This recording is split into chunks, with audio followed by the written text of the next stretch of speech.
That's a 6 Mike Echo. You're actually going to be number 2 now, following a Cherokee. He's about 1 mile final, 12 o'clock, half a mile.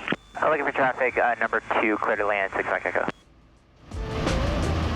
On our next stop, as we continue our trip to the Pacific Northwest, is another Bay Area airport. And if I'm being honest, one that intimidated me a little, as it has a notorious reputation in some circles for having a spicy tower controller. So I definitely over-prepared to visit San Carlos Airport. Now, first things first, let me say that tower was freaking spectacular. And with not just me, but every pilot I heard them speak to.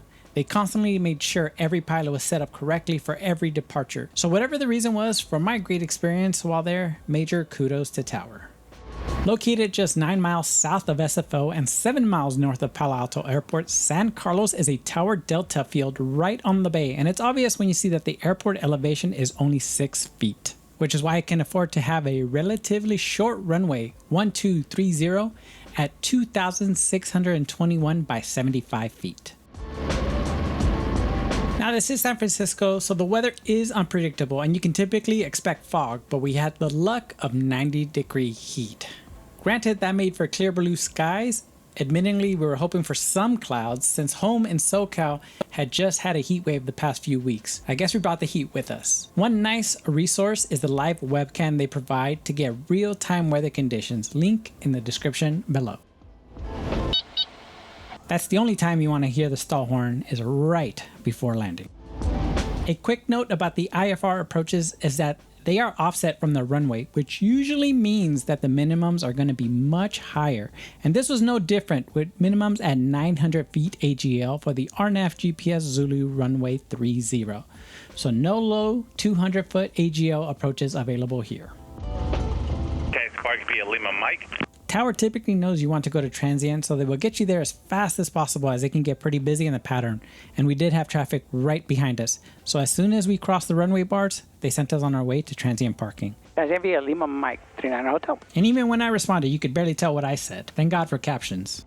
Now, one thing we didn't know was here was the Hiller Air Museum on the west side of the runway. When we looked up reviews, we found it was highly rated. The museum says on its website that if flying in to park on the east side on the Transient parking, like we're about to, and see if there's a shuttle from the terminal, or call the museum. I would definitely call ahead to verify though. The museum looked pretty spectacular on the website, so if you have been, let us know what you think and if it's worth flying back to visit.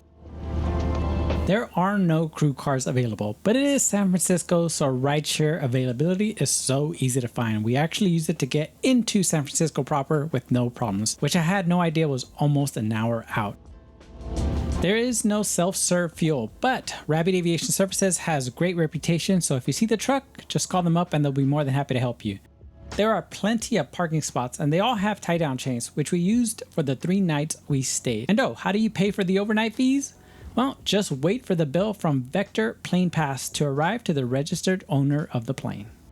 The terminal is nice and cool inside and have plenty of seating if you wanted to take a break. And of course, they also have restrooms. There is a restaurant called Sky Kitchen, but it was closed by the time we arrived.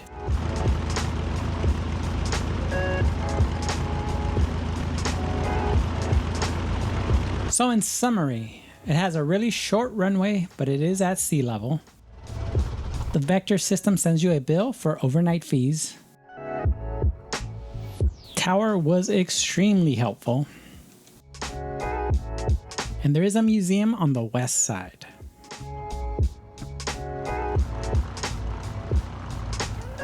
San Carlos was such a great airport to visit, and we felt everything about it was so easy, and really all my fears were alleviated by such a great experience.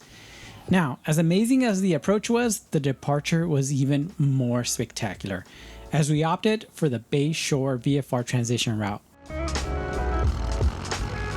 Thank you guys so much for watching. It's been amazing to read all the stories about your history with some of these airports, your aviation journey, and most importantly, your accomplishments. We'll see you guys next week, and until then, go fly, go discover.